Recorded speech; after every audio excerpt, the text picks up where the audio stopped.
Good evening.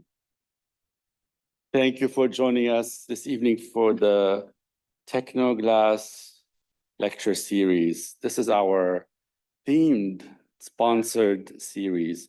My colleague, Shauna Meyer, orchestrated and curated this series. The theme is about practices that bridge between scales, between architecture and urban design. They exist in that territory in between.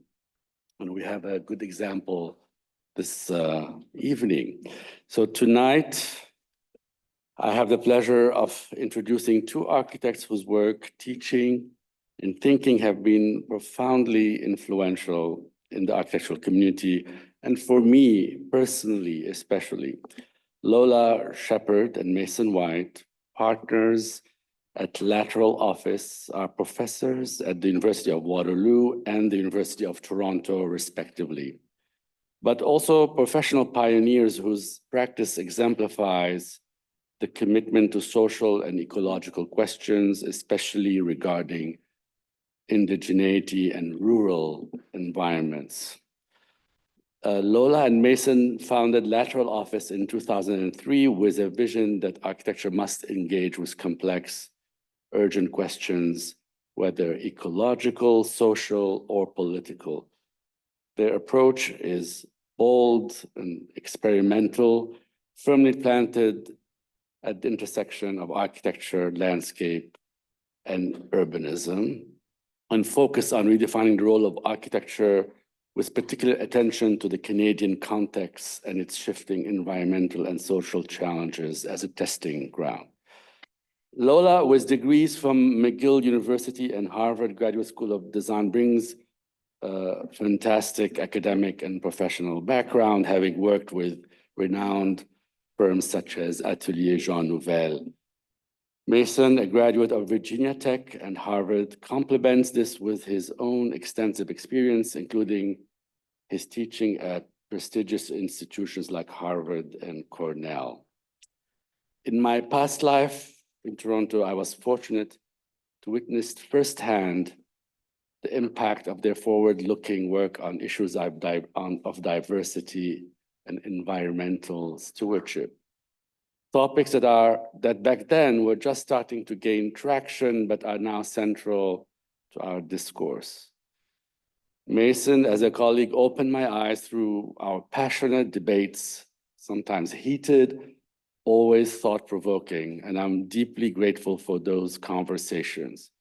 They pushed me to think beyond the immediate challenges and imagine architecture as an agent of change.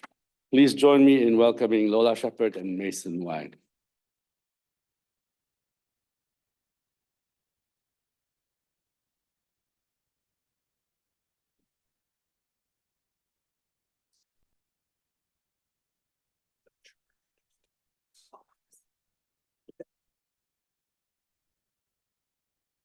First of all, thank you so much, Rodolphe and Shauna, for the invitation. It's a pleasure to be here this evening with you all.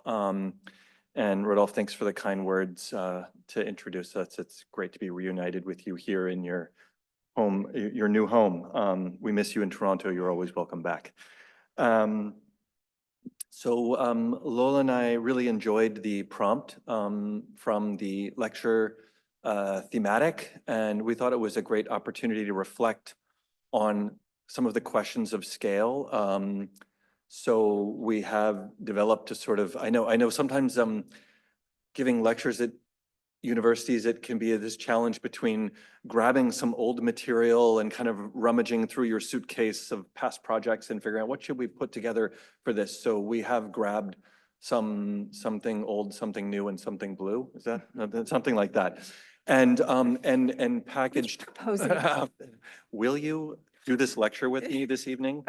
We thought it would be nice to do a kind of custom introduction. So let's jump into this. Not to scale. So this is, maybe we'll start with the first image. Not to scale. this is not to scale, is it? You might be familiar with this. This, of course, is a basket. We can imagine that this is an office for, guess what? A company that makes baskets. But is this not to scale? Is this a basket for giants?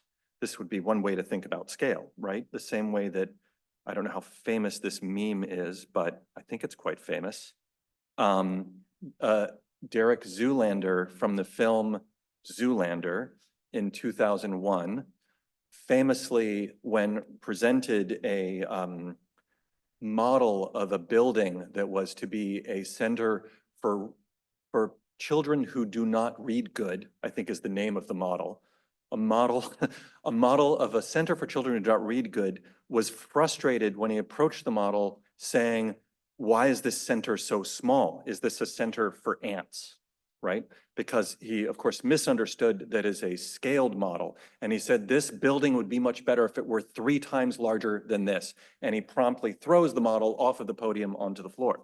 So thinking about scale in that way, but maybe with a little bit less or similar humor, but maybe a different take on that idea, is this kind of in-between scale, right? When something's greatly exaggerated like the basket, or when there's a misunderstanding of a scale through a model, here's this other kind of scale, which is this is Swiss miniature. This is a sort of Swiss interpretation of a Swiss village where you see this kind of in-between scale. Something new appears here in reading what a building looks like or what a stone looks like that's part of a building. And these children almost like King Kong and, like kind of climbing over these buildings.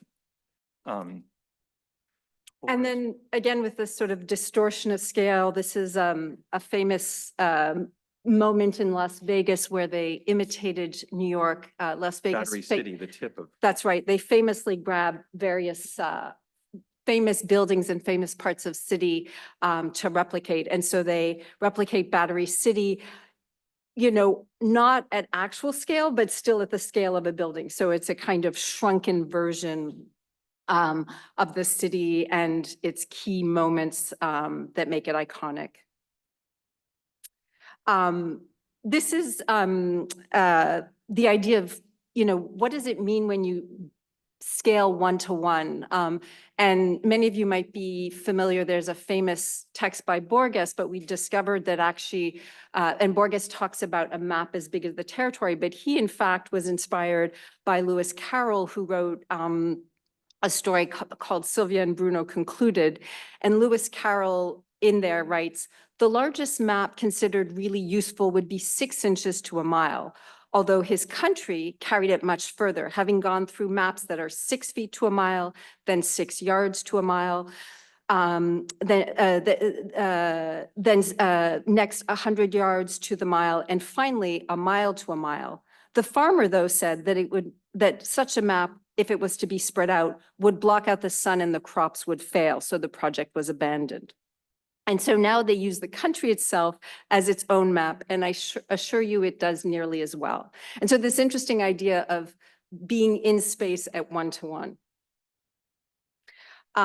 This is taken more literally in terms of what we do as architects. This is a firm out of Oslo called Vardehaugen, and they will actually mock out in their courtyard of their office with chalk and tape, literally the spaces they are designing at 1-to-1 so that they can stand in it and simulate what the spaces they're envisioning feel like. And also part of this idea of scale 1-to-1, there's the artist Doho Sa, who has a series called Perfect Home in which he stitches using fabric, a kind of exact, precise replica of the interior lining of a space. But what's interesting in this particular iteration of that study is this idea that he also models the stair that goes up to the rooftop balcony. And so you have these kind of missing elements. So at the same time, he's making a 1-to-1 scale of all the spaces that he experiences. You're missing all the other apartment units, let's say in this apartment building. And that's an interesting way to see 1-to-1 scale is also about abstracting, even though it seems like it's replicating something, it's also an act of abstraction. And further, maybe you can speak more about the homunculus. Sure. One, so go ahead. Okay, so this is, we also think about like, what are the tools by which we measure scale? And of course, the body is one of them. And Neufert wrote this sort of, or not wrote, really drew this famous book called The Architect's Data, where he carefully measured out ideas of ergonomics in relation to the human body. And many people critique that it's a very singular kind of body. It's not very inclusive about how we understand the body in contemporary terms, but it's all very precise about, how you move in a kitchen, what you need in a bedroom, et cetera. But then a kind of much more kind of perceptual understanding of the body are these maps called the cortical homunculus maps, which are basically maps that psychologists have made to try and document how we perceive, both from a sensory perspective and in terms of motor skills, various parts of our body. And so, the hand has a disproportionate scale in this more perceptual map than, of course, it has in our literal bodies, whereas the, foot is quite small or the hip is quite small. So this idea that scale is also relative to what matters, I guess. And still continue on this theme about scale and perception. You have Jacob van Uxkel, a Dutch experimental biologist, who coined this term Umwelt, which basically translates as environment world. And he was really interested in studying species. What is the environment world of a species? And this is an abstract diagram about the difference between an Umwelt, which is the one on the right, and just our conventional sense of environment. So when we look, how we perceive, let's say, a meadow, the environment of a bee as a human is we see everything in equality, right? We see maybe there are flowers here, there's something in the background, but the Umwelt or environment world of the bee is that they see flower first. They're thinking about pollen and they're thinking about food, and then things in the background have less relevance. So it has this almost kind of video game like atmosphere of stars and things that are of interest. And so that kind of idea about perception is critical to thinking about reading an environment.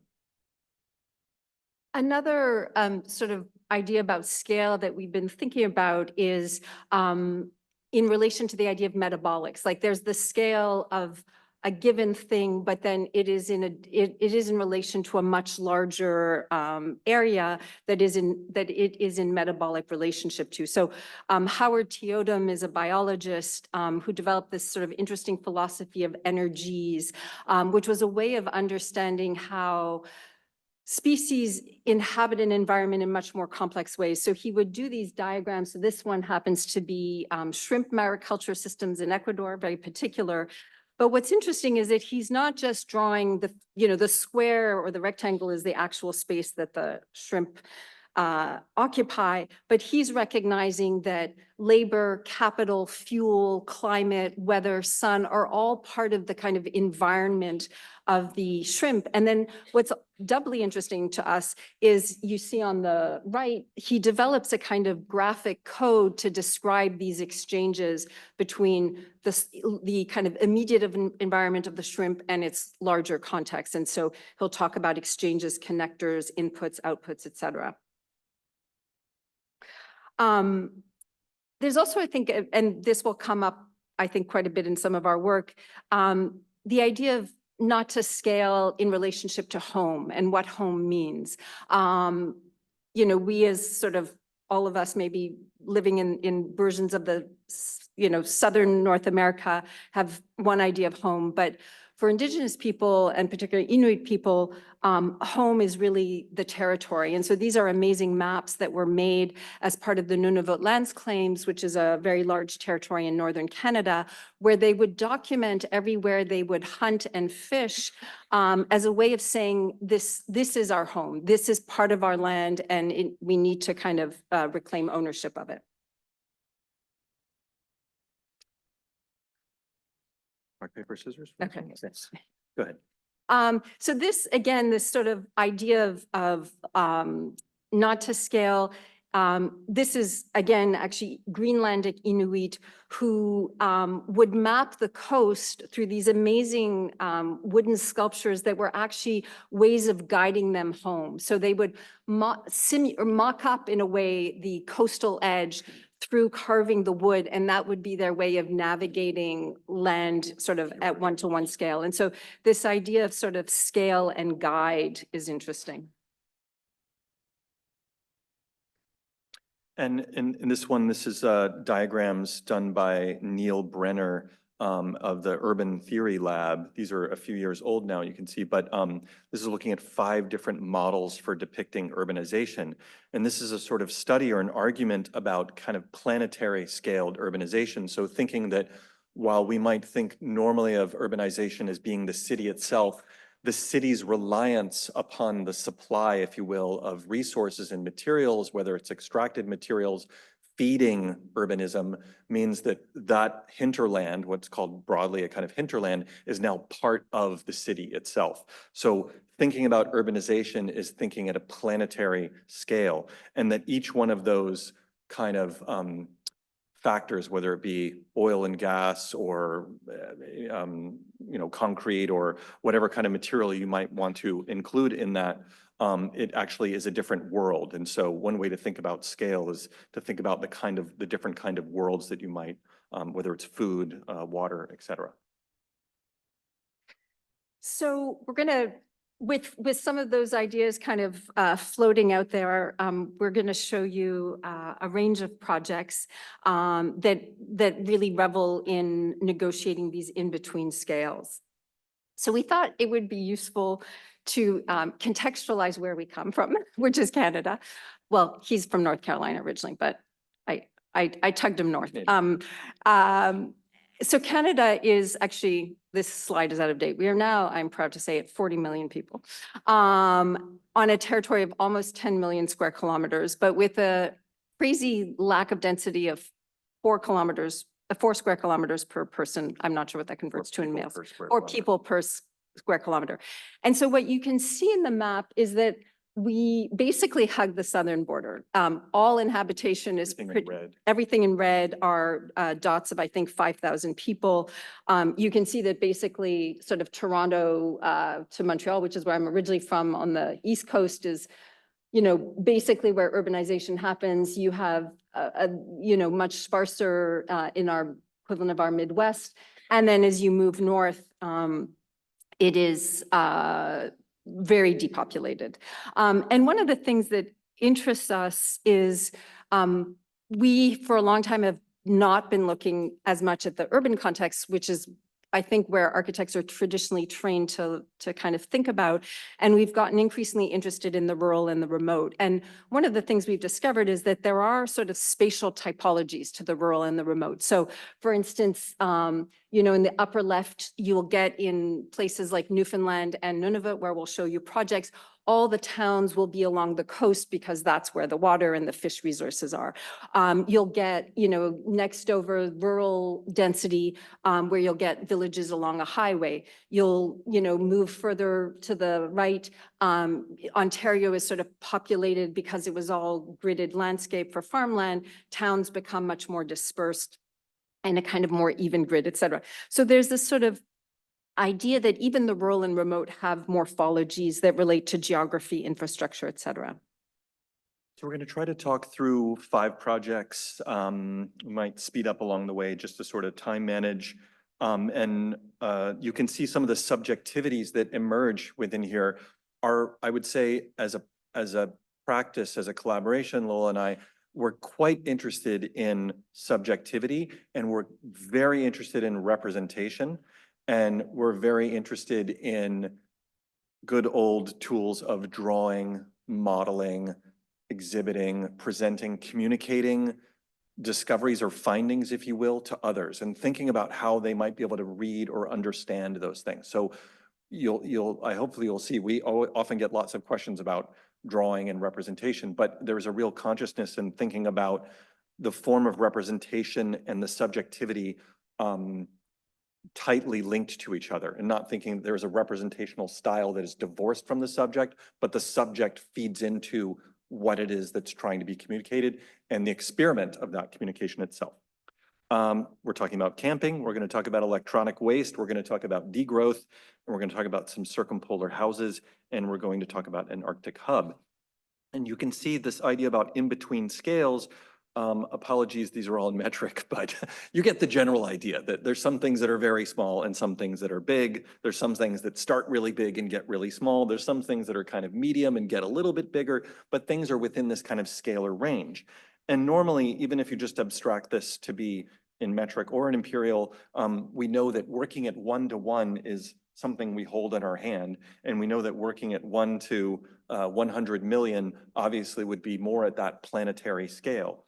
And you also are aware, because I'm sure you do this in your work, is that the scale that you're working at becomes a tiny world, right? Like if you're working at 1 to 10 or whatever, 1 foot equals, 1 inch equals a foot, that you're always working at some sort of scale in which that world is what matters at that time. And so these are all worlds. Each one of those scales are worlds.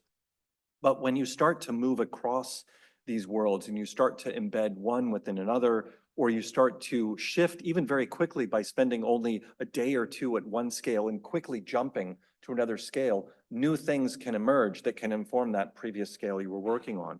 And so all these, we like to think of our projects, and this isn't done with any intentionality, we generally kind of follow the project, but that the project starts to create worlds that are between various scales, or sometimes combining scales, or even collapsing scales. So we'll show some examples about maybe this method that gets integrated into the work. So the first project we're going to show is called Making Camp Domesticated Wilderness. It began out of a few observations, some more disciplinary and some more personal. So one of the sort of thinkers that we're really interested in is the writer Rainer Banham, who wrote the book, among many others, Architecture of the Well-Tempered Environment. And what's interesting is early on in that book, he talks about 2 ways that we make environment. One is, the idea of the tent, where we keep climate out. So it's a kind of exclusion of environment. And the other is the idea of the campfire, which works through attraction, that we make comfort by making, by creating the kind of heat of the campfire. But he also observes that there's an area of comfort in that campfire. And then if you've ever been downwind from a campfire, that is a kind of uncomfortable place. So there are zones of comfort and discomfort within that system. And so I should say I had never been camping until I met Mason. I'm surprised they let me keep my Canadian passport. And one year we decided we should go camping, and it opened up a whole set of really interesting questions. But early on, when we started talking about like what is camping, and thinking about like where might there be some interesting spatial questions, we realized the tent is not one of the questions. The tent has been innovated. There have been new materials, new technologies, new sort of ways of assembling it. And so we decided that would not be where we would focus our interest. On the flip side, one thing that is fascinating about camping is the amount of gear that we bring when we supposedly are going to get away from it all. And some campers are meticulous about like laying out everything they're going to bring. And we bring guitars and computers now and our cell phones, et cetera, plus all the required gear. And we were partly interested in what is the role of gear, and perhaps could one shed some of this gear in search of a more authentic experience. The other thing we observed as we collected sort of camp maps from various places we went to is that car camping has a weirdly similar layout to suburban cul-de-sacs. You basically go and you park your car, and your neighbor is often closer to you than your suburban house context. And so in fact, it's a kind of produces a weird density. And so you arrive at conditions like this. I will say we never camped in anything quite this dense, but we've encountered this just, in visiting other campsites, like this crazy density. And so on the one hand, it tells you that camping is a collective activity. People like to go with their extended family. They like to be near their car, et cetera. But there's also something kind of strange. And so we set out to kind of understand partly what was the history of camping, what were the legislative innovations, what, economically, the rise of leisure culture, the increase of recreational vehicles, gear that was innovated, et cetera, were all kind of happening over the course of 100 years to kind of produce this rise in camping culture. And so we started to develop a set of projects for a Biennale that started to speculate about new ways we might engage in landscape in ways that might be more immersive, but still recognize the kind of collectivity or collective experience, I should say.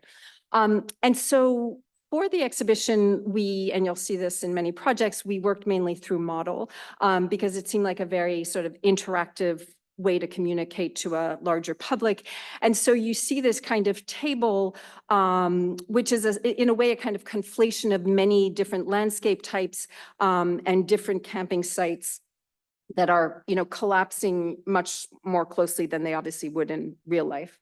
And we started to make camping manuals, the things you get when you arrive at a campsite that tells you where to go and what campsites are available, et cetera.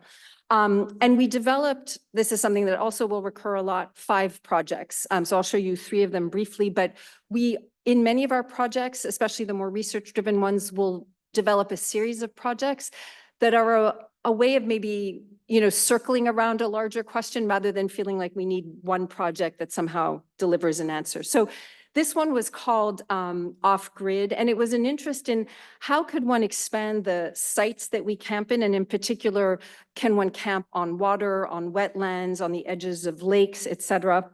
And so we imagined this kind of collective platform. On the right, you can see sort of areas for collective gathering, campfire sites, et cetera. The tents were all built into the sort of collective infrastructure. So the idea was if a tent was available, it was vertical, and then people who wanted to use the tent would sort of pull it down. So that's how you would know whether it was available. There was the kind of finger out into the water body was where you would go and get your water. We've all kind of gone to the water spigot at campsites. And then there was a kind of wetland where you would go and dump your dirty water and it would get remediated before returning to the kind of larger water body. So it was this idea of kind of a zero footprint in the landscape. So this is one of the manuals we made telling you the seasonality, the gear, the infrastructure available, et cetera. And then this is an image of someone sort of canoeing into this campsite. And it really was this idea of how can you bring less gear? How can you leave your car much earlier so you can sort of be in a much more immersive relationship to the landscape? And here's one of the models. The second one was called the Lookout Tower. It was the idea of can we take the horizontal distribution of campsites and start to stack them so they have a much smaller footprint on the ground, but also it allows you, again, a new experience of actually camping in the trees rather than on the ground. And so again, there were sort of a place to store your backpacks, a kind of site for making a campfire, a kind of public gathering space, and then you would climb up this sort of stair tower. And again, the tents were built into the infrastructure of the platform, so you didn't have to bring it. Some of the, again, the kind of manual with the gear, the idea that you should bring binoculars because you could suddenly do bird watching, a view of that. And the idea was that it was a sort of as light as possible with these sort of elastic cables that formed a kind of screen so you didn't fall off in the middle of the night. And then the model. And then the last one that I'll show from this series was called Suspend. And it was playing off an existing tent typology, which is strung between trees. And so that's like a kind of existing type. And we thought, could you make it collective? And so if you started to aggregate these and imagine it now as a kind of collective suspended infrastructure, what would happen? And so there were these sort of 3 towers that you can see on the right that were the ladders that would get you up onto this collective surface. The tents would pop out. You could store your gear in kind of pockets that hung down. And then this is a kind of schematic image of it, this sort of collective surface and the towers that allowed you to climb up. The next project to share with you is called States of Disassembly. And this was also done for a Biennale in Seoul. It was really looking at some of the challenges that I think are still persist today around the electronic waste stream. What do we do with our electronic waste? And what's quite interesting is that the electronic waste stream, if you will, and this is a great quote from Jennifer Gabrey saying, the digital revolution, as it turns out, is littered with rubbish. And then also looking at the kind of some of the colonial impacts of our waste streams is not only our digital media not immaterial, but the waste they generate circulate through complex material global geographies. And this is looking at, for example, an area that actually has since been transformed, but this was an area in Accra, Ghana, that was being used as a kind of electronic waste burning site where a lot of electronic waste ends up on boats because it has metals in it that when heated to a certain temperature give off a gas that can be toxic. So a lot of countries are pushing their electronic waste away from themselves to other countries. So China, Pakistan, Ghana in this case had become kind of centers throughout the last, I guess, 15, 20 years of places where like repositories for electronic waste management and the kind of toxic colonialism of that impact. So speaking of scale, here we were looking at these at a few different scales. This was a drawing type we did where we took every kind of conventional artifact that does have a motherboard or some kind of technology in it that is clogging up the waste stream, everything from a washing machine to a refrigerator to a laptop to a gaming console to a flat screen. All of these have, when you throw out your flat screen, some of those pieces can be part of a recycling stream and some of them are not because the temperature they have to be heated at would turn that metal into a gas, which when inhaled would be deadly to your lungs, especially with prolonged exposure. So it requires almost like a building dedicated to the management of the transformation of that metal, or it's sending it to countries where the toxicity of that management is not as well known. So you have a range of chemicals, a range of metals that are extracted from the earth that are part of that, including rare earths and other things that you might have in your phone, which are part of that electronic waste stream. And then at the completely other scale, you have the kind of global scale. This is, again, that kind of flipping between the scale of the object and the scale of the country, which I always like in this drawing how an object looks like a country and a country looks like an object in this kind of interplay between the two drawings. And here you start to see some of the major corporations or companies that are involved in that, maybe some of the extraction sites, Acer, Foxconn, people that make all the companies that sort of make that. So the part of this project you could say is also a kind of eco-political. It's sort of exposing who are the players in this and where are they sending these materials.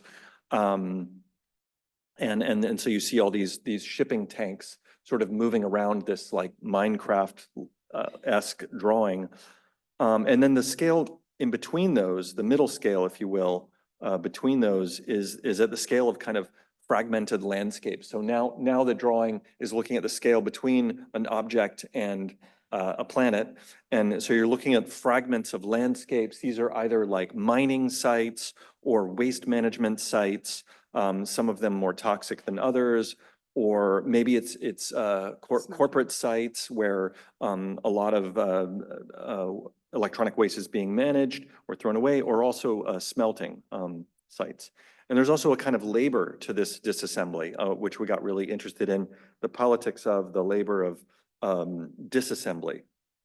And even to the point where we thought we'd partake in it ourselves. So in our studio, we went in Toronto looking for a kind of electronic waste middleman site, because there's tons of middleman sites. I'm sure you've got some in Miami where you can go and sort of dump your electronic waste and think, oh, we've taken care of it. Once you turn your back on your waste, you think, I did good, right? I threw that thing away.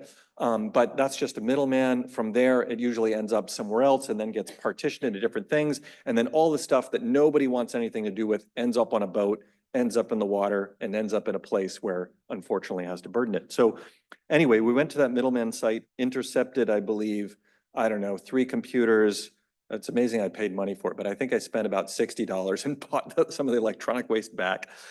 Took some of it apart and started to think, what could we do with some of these? And we started to see this maybe as a representational idea. We might start to use some of these pieces to make models. So part of it was like, oh, could we use some electronic waste as integrate it maybe with some custom pieces that would then communicate some of our ideas? And our idea really was that we don't have enough, we're not rethinking the middle management site. We're thinking that we have an object, I want to get rid of this object, I no longer want it, so I want to offload it to somebody else. And we're not thinking enough or maybe celebrating or incorporating things like waste electronic markets, or even, I'm sure some of you have seen even the kind of entertainment aspect of what is it called? Battle bots? No, battle bots or something. Anyway, where you can sort of make these robots that battle each other to have claws and arms and saws and all these things. So there's a lot of like really interesting reuse of some technological pieces, either for entertainment, or it can be repurposed either into new objects or reintegrated into new devices. You can also see graphically, we're really interested in grayscale drawings and using CMYK. So we're trying to use also the language of electronic waste, which is printer ink and yellow, magenta, cyan, and black. And so we made, like Lola was saying earlier, we're quite interested in the serial project, or when you're asking a big question about a new subjectivity that architecture is not looking enough at, or urban design is not looking enough at, that rather than approaching it with a singular answer, to look at it and say, well, what are 6 possible ways, or 7 possible ways, or 4 possible ways that one might respond to that challenge? So we conceived of different project ideas that would all sit on these little island models. The 3 drawings that we showed earlier at the 3 different scales were part of this exhibition. And then zooming into one of them, this was an exchange campus where you'd imagine the electronic waste and some of the kind of repurposing innovation that might occur. And so something like a heat sink gets repurposed as a building, or there was a waste electronics market, which is maybe like a trading space. So we're sort of hypothesizing like new citizens and new users and actually allowing us to be more comfortable with our waste, right? Rather than turning our back, we're actually delivering it and redoing something with it. And so we're imagining that this would also maybe foster a new kind of expression or architecture that could accompany these new building typologies. Something we're quite interested in that would be like a larger footnote across the whole lecture is we're really interested in new typologies of architecture. So maybe new market spaces, new entertainment spaces that might occur. This is one not too dissimilar maybe to this theater, where, and I was, as an undergrad student, I was really fascinated with the anatomical theater. I did a pre-thesis research on an anatomical theater. So it's actually a pleasure to be in this space, which feels like an anatomical theater. And this was an intervention that proposed 3 different kind of electronic anatomical theaters where you could observe the taking apart. Like we all want to know what is in this thing that we put in our pocket, right? And we don't, How to fix it. right, or how to participate in it rather than feeling like we're separated from it. So these are anatomical theaters for phones and other devices to be taken apart with, precise equipment, and for one to witness and learn from that kind of experience. So again, we hardly did any drawings of these models. All these models were made by hand, sort of live, hacking things together and running back down to the table saw and recutting things and printing something again, and grabbing a new piece from the scrap. And so this was a really fun sort of like no drawing project where we just made the models and then we made drawings of the models later. Pass it over to you, Lola. So the next project is called Boom Bust, Degrowth and New Ruralism. And it looks at the sort of intersection of architecture and economics in a way. So Newfoundland is on the far east coast of Canada, just north of Maine. It joined Canada actually in 1949, so very late. And it is, its main economy has always been fishing. And part of the reason fishing has been so sort of the ecology has been so prolific is you can see these kind of amazing fjords and inlets and bays that produced amazing spawning grounds for fish. And when you read like historic documents, they'll say you could like grab the fish out of the ocean with your bare hands. There was so much of it. And there's these sort of different areas of fishing. So there's inshore fishing, which were traditionally done by like individuals in small boats, and then offshore fishing, which were bigger boats, and different species preferred the kind of deeper and shallower waters. One of the things that's sort of fascinating about Newfoundland, and not dissimilar probably actually to Maine and other New England places, is a kind of very distinct vernacular, building vernaculars that emerged in relation to both geography and the economies that were there. So these are kind of old fish plants, the historic ones, and then on the ground you can see what were called fish flakes, where they would dry the fish out. This was before refrigeration was happening. And so there were all these sort of very particular buildings and infrastructures that you found in every village. And then similarly, the house types, buildings would have their feet virtually in the water. A home would actually have the main house, but then a shed for twine and a shed for hay and a shed for this. And so there was this kind of aggregation of buildings that constituted a single property.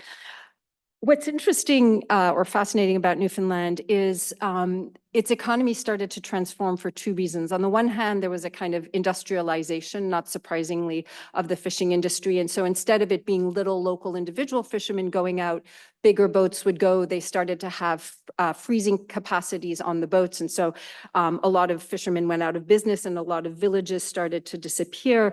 But then in 1990, there was it had been a decade or two leading up to it, there was essentially a total collapse of the cod industry. And so the federal government declared a cod moratorium, and overnight the economy for overfishing. Yeah, sorry. So they had been fishing and there were more and more international boats coming in. And so they completely depleted the cod stock. And so the government basically said, you have to stop fishing entirely or the species will completely disappear. And so overnight, an entire province's economy completely collapsed. And when, Mason and I both taught studios there and we visited places, and it's a weird thing where everyone will say before the cod and after the cod, like it's a kind of mark in the sand of a total transformation. And so this was a map that we made based on GIS information, where the blue are the few towns that are growing, the red ones are the shrinking, and the X's are towns that have disappeared. So you've got nearly 1,000 towns that have completely disappeared. Towns, more like villages. Or villages, yeah. And so as part of the other thing that became clear to us is it wasn't just the fishing industry that had collapsed, and hence the title of the project, Boom Bust. You had pulp and paper that had been quite prolific, it collapsed. You had mining that had been quite successful, which collapsed. You had, military presence, which had sort of receded. Now they're reliant on oil and gas, but we know that has a kind of limited shelf life. And so there's this kind of history of booms and busts. And when you go and talk to communities, we did engagement with one community and they were like, our town is shrinking. We need a casino or a prison that will solve the problem. And we just thought like, this can't be the answer. Like there can't be a single one fixed solution. It needs to be thought of as a kind of aggregate of smaller responses. The other thing that's interesting is you get all these sort of defunct industrial building types, some of which have been since demolished, some which remain, that are this kind of legacy of boom and bust. The one thing that is growing is tourism, because it's a beautiful landscape, because the buildings are very charming, because you have amazing environmental phenomena like icebergs that cleave off of Greenland and move down the coast of Newfoundland, and in an area called Iceberg Alley. You have a lot of tourism. And so that is one thing that is sort of actually growing in the province. And so again, we set out to develop, in this case, 9 projects that were quick ideas about different incremental interventions. And really the question is, how might architecture intervene in a place where nothing in a way is needed, right? We're trained as architects we build houses because there's a housing need. We build schools because there's a shortage. But here in a way, everything is shrinking. And so this idea of small scale interventions that might simply stem the decline rather than imagine it will solve everything was really the intent. So we developed these sort of 9 projects. We made them out of sort of folded paper, almost like origami, partly because we had a terrible budget and it made the shipping much less expensive, but mainly because there was something about the lightweight, delicate nature of the paper that sort of recalled the vernaculars of the buildings there, which were also sort of light and kind of tended to kind of disappear over time. And then you can see the model bases sit on these stilts, recalling the vernaculars of the buildings. So these are the models that were presented as part of this exhibition. And I'll quickly show 3 projects. One was called the know-how stage. It was a recognition, one, that there isn't much public realm in these rural towns. 2, there was a kind of shrinking, there was a disappearance of community libraries. There was a disappearance of traditional local know-how. You had a lot of fishermen that knew how to fix boats and make things, and that knowledge wasn't being transferred.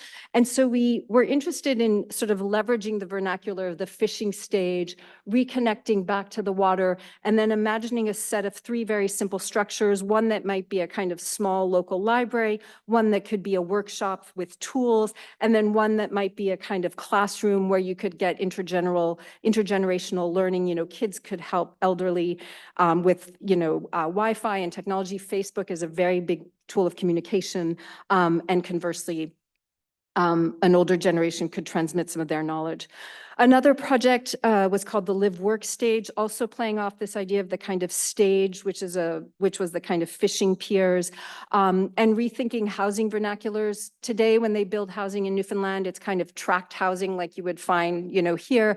And so we were interested in imagining a set of buildings that could have live work, so that people could either work from home or build things, but also kind of speak to the kind of traditional vernacular. So you can see the houses with their sort of ancillary smaller buildings that had their feet in the water and creating kind of clusters or small communities. And then the last project that I'll show from this series was called the Moose Blind Village. And it was playing off ideas of tourism and ecological management. Newfoundland is a strange place where they stocked the province with moose in the 60s as a recreational hunting activity. But there were no species above the moose, so they started to proliferate, and now they are everywhere. And everywhere you drive, they will say, "Beware of the moose," especially because it's foggy and at night there's nothing worse than hitting a moose. So there was this interest in imagining a kind of tourism infrastructure where you could go and hunt the moose, but also could be environmental stewardship, there could be monitoring of the moose herds, etc.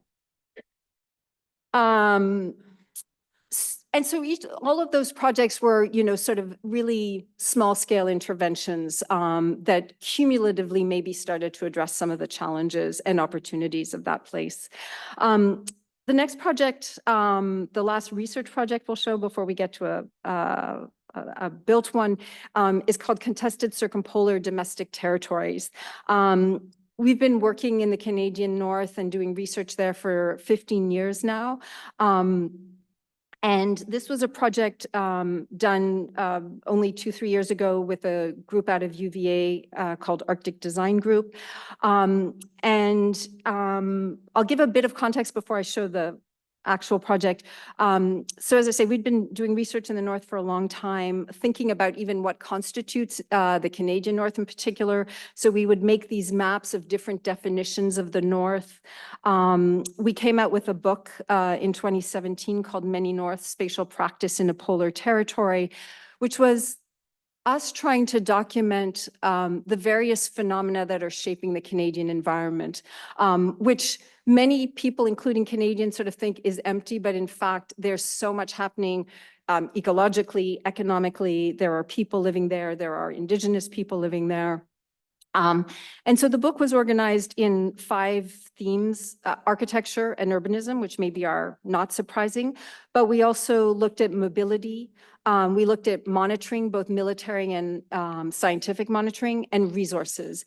And each chapter had interviews with people working in these fields, sometimes scholars, sometimes, truck drivers and hunters. We did case studies, and I'll show you a few. And then we would write an essay. And it was a way of sort of trying to find many ways to tell the story of this very complex place. So we would have at the start of each chapter these timelines that introduced, legislation, building innovations, technological innovations in relation to each of these themes. And then we did these, each chapter had case studies that were moments where we would zoom in to these otherwise vast topics like monitoring or urbanism. So I'll show you three case studies very quickly. One was looking at snow fences, which is a distinctly northern vernacular or innovation, which is that in much of northern Canada, there are no trees. And so the wind sweeps and dumps the snow right on the town. And so they basically build these sort of artificial fences to cause the snow to drop before it hits the town. So you can see the bigger grounds of the towns and then these sort of fences that are built outside of them. And so for us, it was fascinating, these kind of things that are emerging very specifically in reaction to the geography. From the mobility chapter, this is just a short extract where we were trying to document what we had heard and read and learned about how Inuit navigate the land. They're notorious for an amazing ability to move through a landscape that seemingly is sort of vast and empty, in quotes. And so we looked at different kinds of snow, how they navigate, and we were often translating research done by anthropologists and sociologists. And we sort of saw our role as spatializing things that other people were just documenting in words, with the kind of belief that if we can draw these things, we can start to think about their impact in design. The last case study from the book was looking at mussel harvesting in northern Quebec. A lot of the case studies, or almost all of them, would have again, back to this idea of scale, a regional map. Here we're showing where they harvest the mussels at a very large scale, showing, the tools they use and how they go. So this is an area of very dramatic tide change. So they go under the ice shelf when the tides are low to harvest the mussels. And so they would take their sleds, use them as ladders, go under the ice at low tide. A lot of the case studies had calendars because time and cycles and seasons are so important. So you can see a kind of both annual calendar, but then an hourly calendar because of the tides. And then people sort of harvesting and sort of drawing the landscape. So the project that accompanied, maybe came after some of this research, was really looking a little bit more at some of the design of homes or houses that you might find all across the circumpolar world, from Russia to Sweden to Alaska, Canada, of course, Iceland even. And to do this, and maybe this really touches upon the larger theme of the lecture series here, is maybe one of the most famous influential concepts around scalar thinking is Charles and Ray Eames' Powers of 10, which is almost a kind of educational film that was made to communicate ideas of scale. It starts sort of charmingly on a Chicago field with this sort of moment here in the quadrant where you can see the field and a picnic blanket and a couple's reclining, and then it uses that as a starting point from which it zooms out, to the solar system and gives you the kind of 10 to the power of 21, and then it zooms right back down to the hand of one of the figures there, and then through the hand and into the kind of cellular biology of the individual human. And so it's trying to kind of illustrate this, the powerful dynamic of powers of 10 and sort of the understanding of that as scale. So translating this doesn't actually translate, that works quite well in Chicago. This doesn't actually translate in the Arctic, where there's kind of missing scales. You get the scale of, yes, the individual on the picnic blanket, you might say, although in this case, it wouldn't necessarily be a picnic blanket in a field. And then sure, you get the scale maybe of the region, but these things are actually kind of fully entangled within each other. In an Arctic setting, where an individual home, how it gets its water, how it gets its fuel, how it gets infrastructure, and who lives there, creates a sort of complex relationship between the scale of the home and the scale of the territory. Just for example, even here, right, this informal setup of a temporary camp with sled dogs out front, or this other example here in Russia, which is has the most urban conditions you might find close to the Arctic Circle or just past the Arctic Circle. This is the city of Norilsk, which is an extractive city in Russia. And so we were kind of interested in this question about what are the things that are shared when you look at the Earth from the polar kind of view of the Earth, which is what that first map that showed was illustrating. There's this incredible diversity of typologies and ways that bedrooms are used, or ways that kitchens are used, or how some residents in Russia try to sort of supplement vitamin D or have these kind of light spaces to kind of take in what ends up being a very dark winter. Yeah, and sometimes even complex ways and unique ways that food or the home has been adapted for traditional uses. So this is an illustration by Annie Putuguk, who's a famous Inuit artist, who's illustrating a domestic scene, which is basically a living room with tile floor and a seal being prepared on the floor. And so it's not, this isn't really being used in a kitchen, conventional kitchen way, right? The floor becomes the dining room table, if you will. And the home has been a kind of tool of colonization in many parts of the circumpolar north. They were, imposed structures and designs by, southern parts of Sweden or Canada, or and so there's this kind of tension.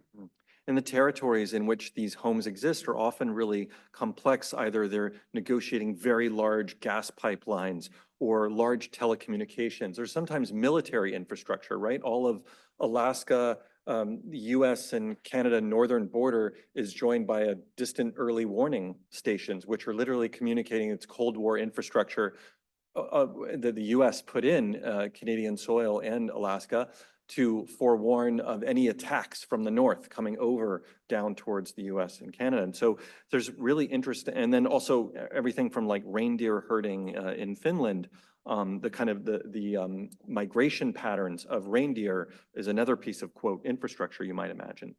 So we were working on this project during COVID. There was a lot of online communication. There was a lot of online digital pinup boarding. We were trying to stay on schedule with the research project. Really great interviews we had with planners in Nuuk and conversations, Nuuk, Greenland, and conversations with experts in Arviat, which is a community in Nunavut. And again, maybe similar to some of the other projects, we wanted to do a really large scale drawing. And this large scale drawing was one that would look at the circumpolar, that classic circumpolar view, following both the kind of Arctic Circle line, but then looking for like sites of conflict between domestic life, like what it's like to live in a home, and the service to that home. So everything from fuel, water, but also food, and looking at any source of conflict there. And then we took one from each of the 8 circumpolar nations. We took one house type and made it a kind of see-through. So this is in Norilsk, Russia. So this is an apartment building. This is the most urban the Arctic gets.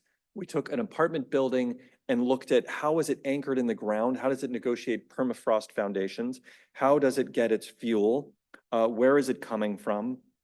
So linking in a way, following the kind of threads, if you will, like pulling at a sweater from the home out into the territory. And we did that for all 8 nations, picking a kind of typical sample home. And the home went at the middle and was at a kind of almost like a dollhouse scale. And then the little strips of land that you see coming out are sample territories, and anything that's in that bright blue is like a key object, like a key tool or artifact or object that helps keep that supply going or is entangled somehow within the complex service area of that region. And so these are 4 of the homes. Again, you can see through, it's like representing the home as a ghost, because it's not so interesting. The home form wasn't interesting. What was more interesting was like looking at a room or a space in it. So this is one maybe that looks at like a bedroom and a storage space. Like storage is so important in the north, so it look at a sample bedroom. And we just represented these homes as we found them in the photographs. So if like there was a mess, if the bedroom was a mess, it was represented that way. If somebody was sleeping in that space, it was there. And then those translated into models by having almost like a kind of core sample. You would get the home at the top, and then you would get these 4 different kinds of territorial connections it had on the 4 sides of these plinths. And then we imagined a kind of council. We kind of turned it into a kind of government, if you will, where these 8 homes sort of sat in a circle in a kind of council-like environment, like a kind of Arctic governance, where they're discussing their challenges, and that maybe is not really represented in any way other than in our own imaginary, but they're in a kind of circumpolar council there, and you can see people interacting with the models. You could peek into these rooms. And then all along, scattered along the wall, were the kind of footnotes of these objects, anything from a traditional object to a freezer to a Blackout blind, storage, people would keep freezers in their living room, things like that. Yeah, and these are some model photos. And then the last project we'll just finish off with here is one that's kind of been a long time in the making, although only more recently constructed. It's a project that opened up in November 2023 last year, but it kind of began about 10 years ago when we were at the Venice Biennale representing Canada in 2014. We did this project called Arctic Adaptations, where we brought together 5 universities, 5 schools of architecture, working with 5 nonprofit organizations and 5 architects with some knowledge or working experience in the north. We made an exhibition of this material where we featured the 25 communities along the wall, and then in the middle of the space are the 5 different models, which were these interactive models that had films projecting onto the models, and you could sort of see them alive, which was a lot of fun. But one of those people that we worked with surprisingly has kept in touch with us, and surprisingly an experimental speculative project became real, and she was looking at kind of new models of healthcare, new models of delivering healthcare, and new ways that might be done in a community. And she had a piece of land in the largest community in Nunavut, which is about population 8,000. So probably 1/25th the size of the University of Miami. No, so like super tiny town, but really interesting, really dynamic. Lola and I have traveled up there some 30-35 times now, sometimes for long stays.